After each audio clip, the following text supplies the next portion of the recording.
자, 프린터를 먼저 채워볼게요. 저번 시간 했던 내용, 원자 번호와 질량수와 관련된 내용이랑 원소 기호에 따라서 어떻게 작성을 하는지, 그리고 동위원소는 어떻게 표현을 하는지에 대해서 우리가 얘기를 했었죠. 여기에 따라 이제 한번 빈칸을 채워봅시다. 첫 번째예요.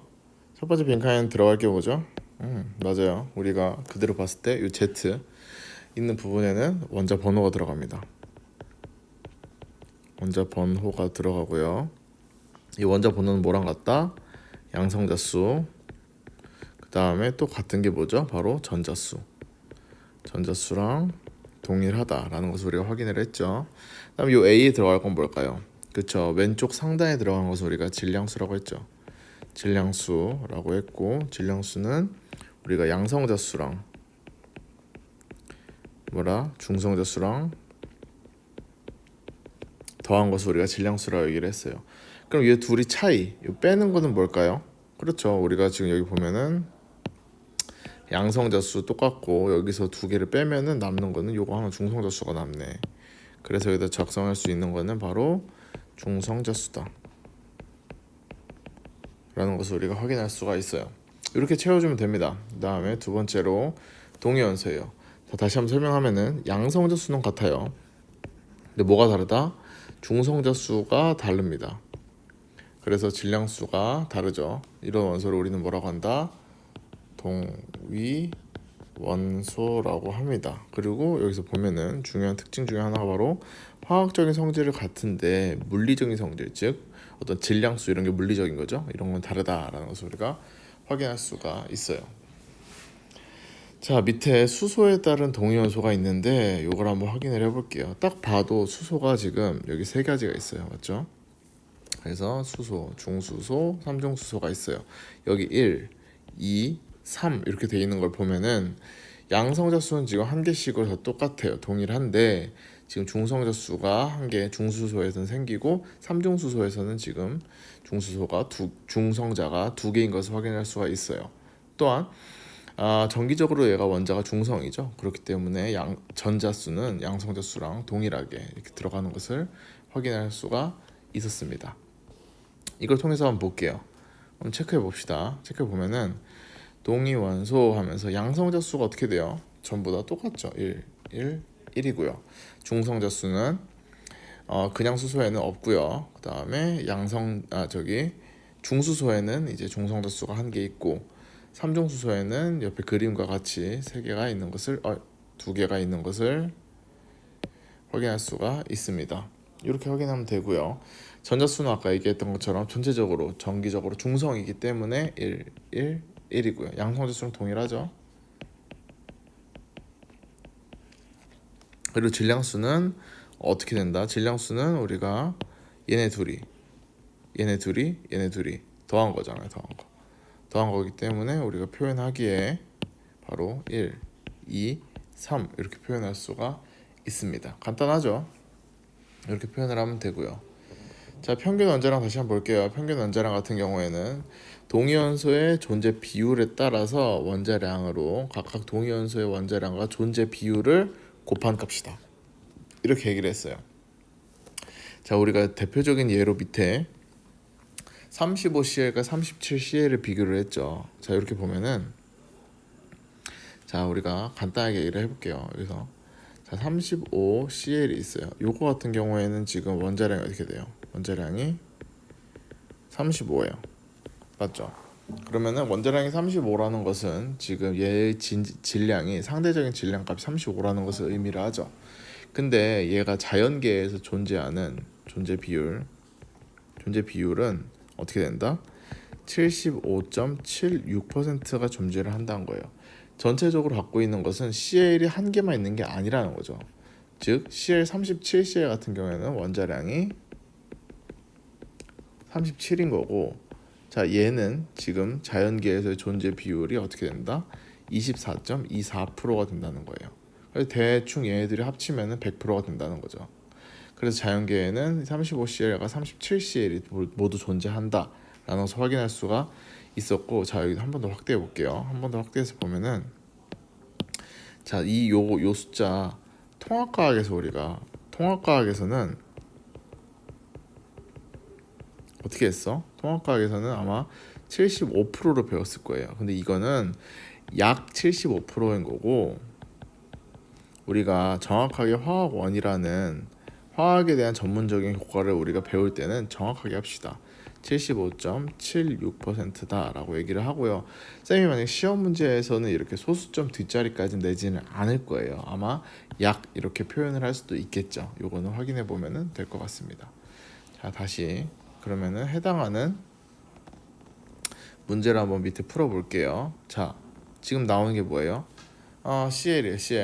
CL에 대해서 35CL도 있고 37CL도 있어요. 얘네들을 갖고 우리가 평균 원자량을 계산해 봅시다. 어떻게? 이렇게 하면 되죠. 35.0이죠.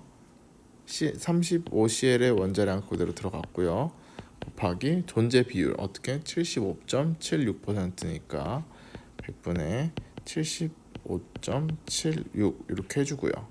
자, 이렇게 하면 존재 비율도 들어갔어요. 그리고 더하기 그다음에 뭘 해준다? 이번엔 35CL이잖아. 35CL에 자 저기 뭐야 원자량 값을 넣어주고요. 곱하기 자 35CL의 존재 비율 얼마죠? 24.24%죠. 그래서 100분의 24.24 이렇게 계산을 해주면은 우리가 구하고 싶은 어떻게 평균 원자량을 계산할 수 있어요. 계산을 해보면 약 35.5가 나옵니다. 자, 이렇게 계산을 해주면 돼요. 자, 마찬가지로 우리가 밑에 있는 붕소를 갖고 계산을 해볼 텐데, 자연계에 존재하는 붕소가 10짜리 원자량 10짜리 붕소가 있고요. 또 하나는 11짜리가 있어요. 얘네들의 원자량 체크되어 있고요. 존재 비율도 적혀 있습니다. 이걸 갖고 문제를 해결하면 돼요. 해결해 볼게요. 자, 먼저 어떻게 돼? 먼저 10짜리 10.0 곱하기 어떻게 되죠? 100분의 19.9 존재 비율을 곱해주는데 했죠. 더하기 11.0짜리 곱하기 100분의 80.1 이렇게 계산을 해주면 돼요. 이렇게 하면 평균 원자량은 우리는 10.80으로 계산할 수가 있습니다. 이런 식으로 우리가 계산을 해주고 저기 프린트를 채워주면 됩니다. 자, 여기까지 했어요. 자, 여기까지 했고, 자, 현대의 원자 모형이 이제 들어갈 텐데 딱 나오는 게 첫 번째 뭐예요? 바로 보호의 원자 모형이 나와요. 이렇게 딱 보호의 원자 모형이 나오는데, 우리가 요걸 들어가기 앞서서 우리가 요 전에 배운 원자 모형에 대해서 한번 확인을 해봅시다. 우리가 1학기 때 저기 기말고사 때도 했었죠. 그래서 처음에는 뭐 했어요? 1803년에 돌턴의 원자설을 했어요. 이건 어떻게 된다?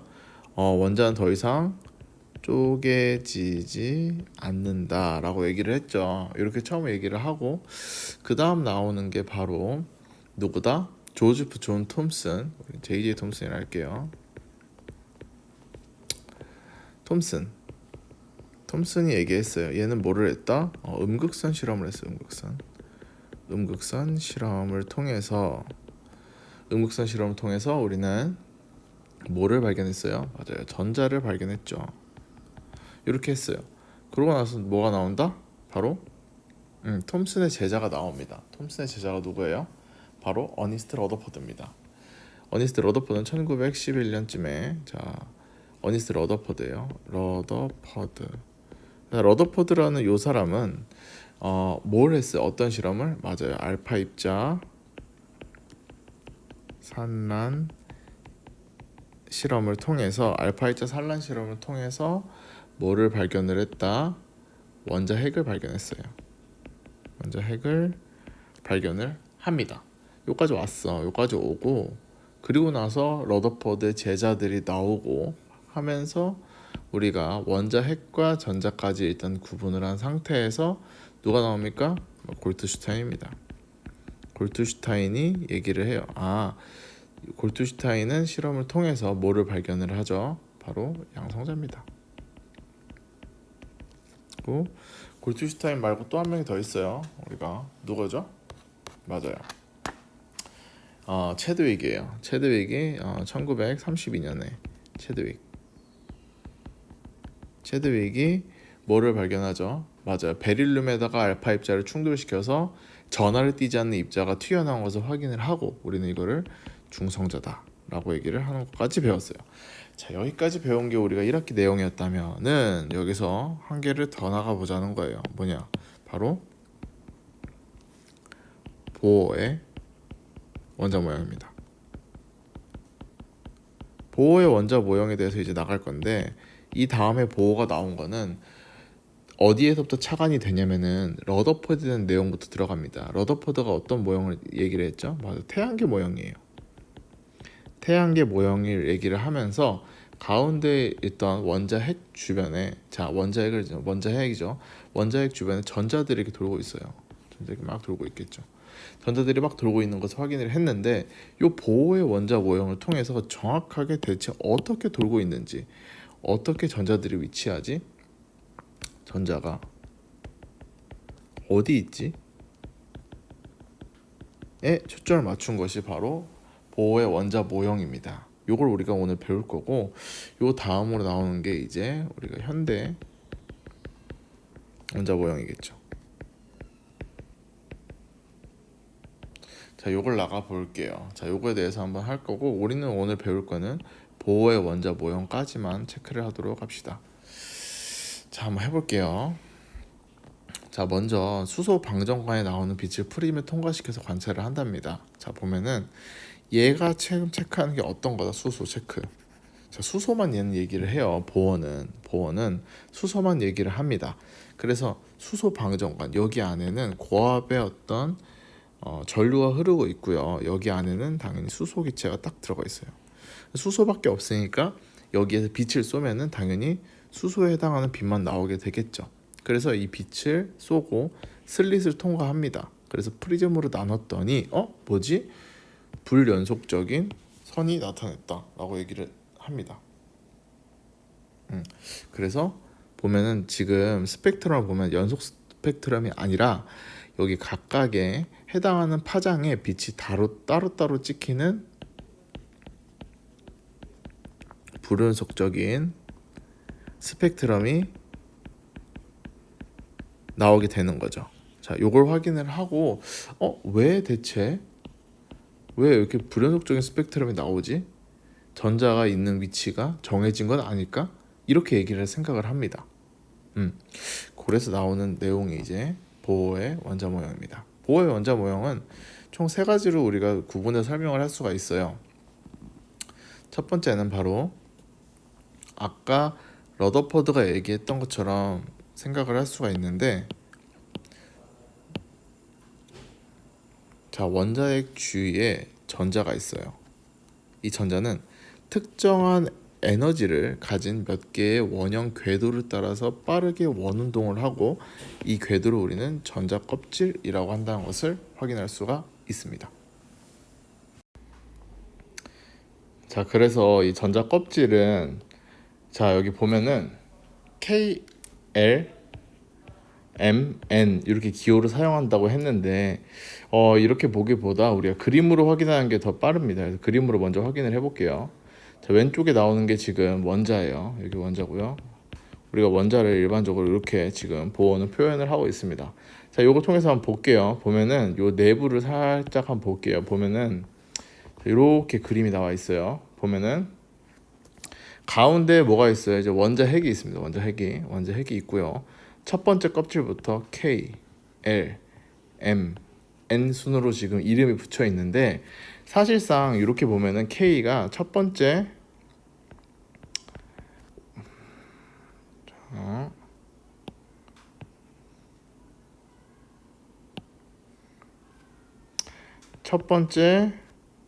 이제 first가 써가지고 첫 번째 전자 껍질이고요. 자, 이게 두 번째 전자 껍질입니다. 이렇게 첫 번째부터 두 번째, 세 번째, 네 번째 이렇게 순서대로 전자 껍질이 점점 있겠죠. 첫 번째 전자 껍질에는 우리가 전자가 2개까지 채워진다는 거, 두 번째부터는 8개라고 우리가 통합과학에서도 배웠습니다. 이런 전자 껍질을 우리는 명명을 하기에 KLMN 이렇게 이름을 붙인다는 것만 알고 있으면 돼요. 자, 그리고 또 하나 볼 게 바로 에너지 준인데요. 얘네 각각은, 자 볼게요. 얘네 각각은 각각 고유한 에너지 준위를 갖습니다. 에너지 준위라는 말이 뭐냐면요, 에너지의 층이에요. 에너지를, 고유한 에너지 값을 갖는다. 에너지 값을 갖는다는 것을 우리가 확인하면 됩니다. 그래서 보면은 옆에 그래프를 봤듯이 지금 에너지가 어떻게 돼 있어요? K부터 LMN인데 가장 낮은 에너지가 어떤 거죠? 여기가 에너지가 위가 큰 거고 여기가 작은 겁니다. 가장 낮은 에너지 값은 바로 K예요. K 껍질, 첫 번째 껍질인 K 껍질의 에너지가 가장 작다는 것을 알 수 있죠. 근데 여기서 우리가 알고 들어갈 파트가 한 개 있어요. 파트라기보다는 그냥 일반적인 화학에서의 개념인데, 자, 화학에서는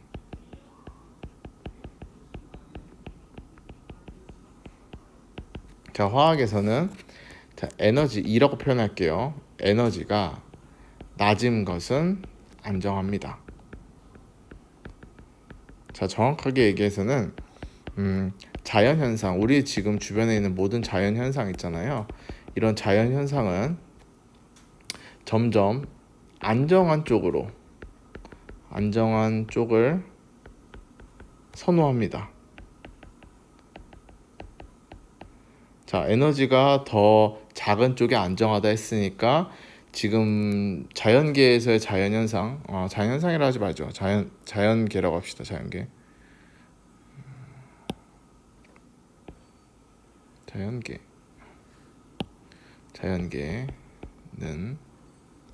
그래서 안정한 쪽을 선호하기 때문에 에너지적으로 더 안정한 쪽으로, 에너지적으로 더 작은 것이 안정하다, 우리 이렇게 표현할 수가 있어요. 그럼 여기에서 첫 번째 껍질부터 쭉 껍질이 위로 갈수록 다양하게 있죠. 이 중에서 에너지적으로 가장 안정한 것은 어떤 거예요? 가장 안정한 것은, 자, K 껍질이라는 것을 우리가 알 수 있어요. K 껍질은 첫 번째 껍질인 K 껍질이 가장 안정하다는 것을 확인할 수가 있는데, 요거를 어떻게 설명할 수 있냐 얘기를 나오면은, 자, 원자 핵으로부터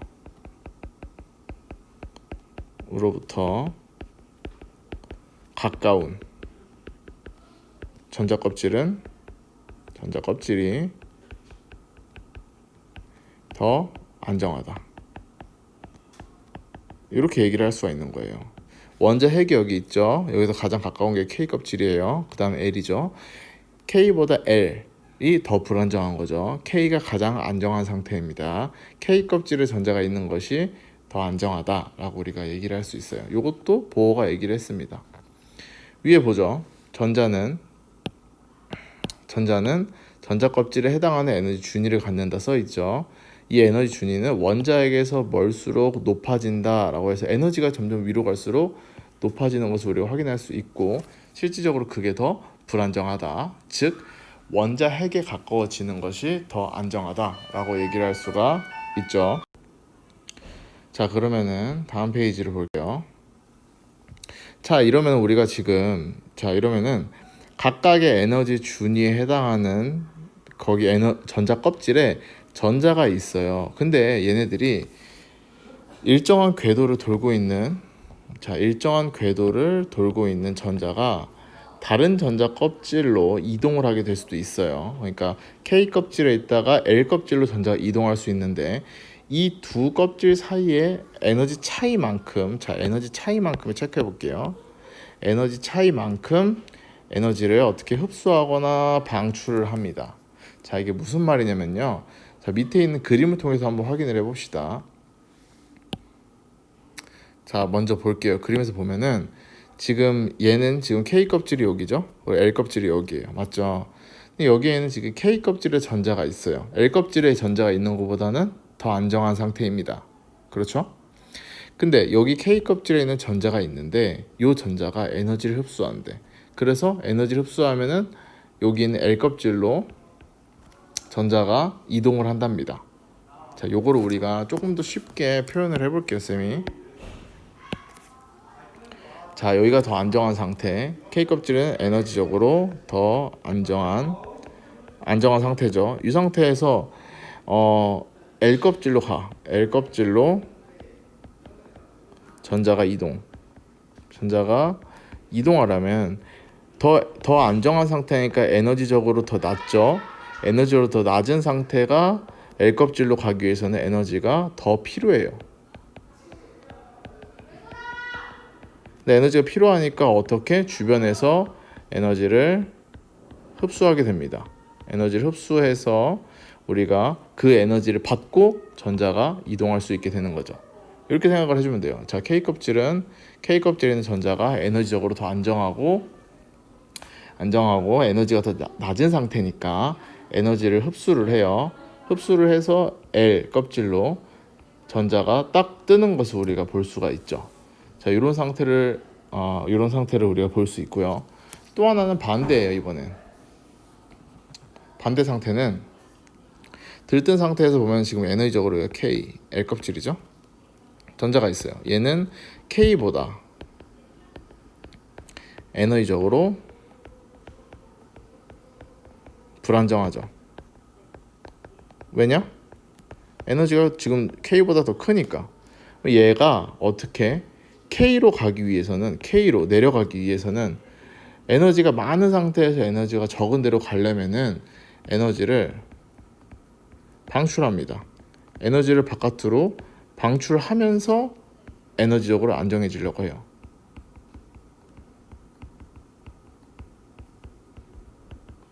그러면서 우리가 어떻게 된다? 이렇게 K 껍질로 전자가 이동할 수가 있는 거죠.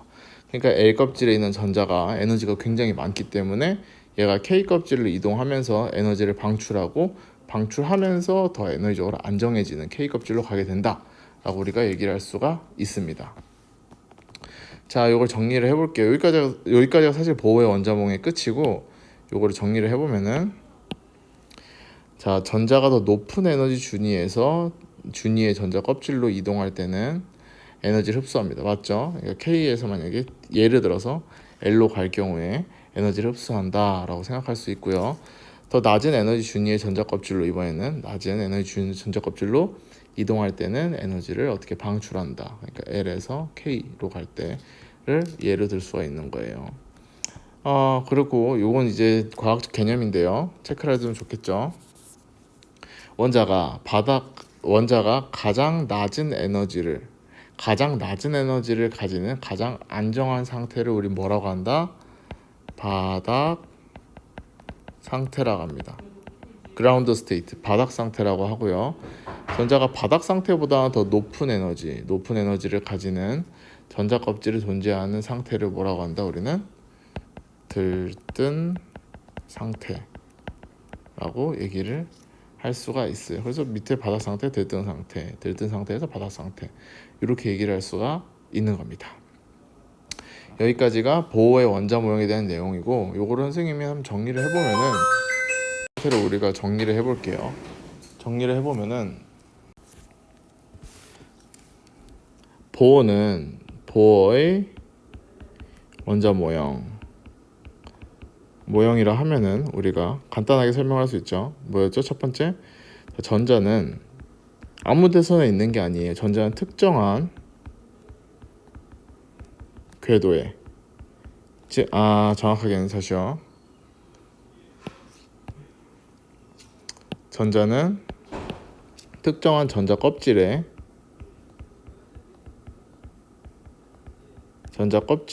이제 존재를 한다 라고 얘기를 할 수 있고, 이 전자 껍질을 우리가 K, L, M, N 이렇게 얘기를 했죠. 그리고 어떻게 된다? 전자 껍질의 존재를 하고, 이 전자 껍질은 그 해당하는 에너지 준위를 갖죠. 에너지 준위를 갖습니다. 여기까지 왔어. 그러면 그 특정한 에너지 준위가 있고, 이 전자 껍질에 해당하는 에너지가 어떻게 된다? 자, 원자 핵에 원자 핵에 가까운 전자 껍질이 그러니까 정확하게는 좀 전자 껍질이죠. 전자 껍질은 더 안정한 에너지를 갖는다. 그 다음에 얘네들이 전자가 다른 껍질로 이동을 할 수가 있어요. 그러면서 바닥 상태에서 에너지를 흡수하죠. 에너지를 흡수해서 들뜬 상태로 갈 수도 있고, 반대로 들뜬 상태에서 에너지를 방출하면서 바닥 상태로 갈 수 있다. 우리가 이런 얘기를 하면서 보호의 원자 모형에 대해서 배워봤습니다.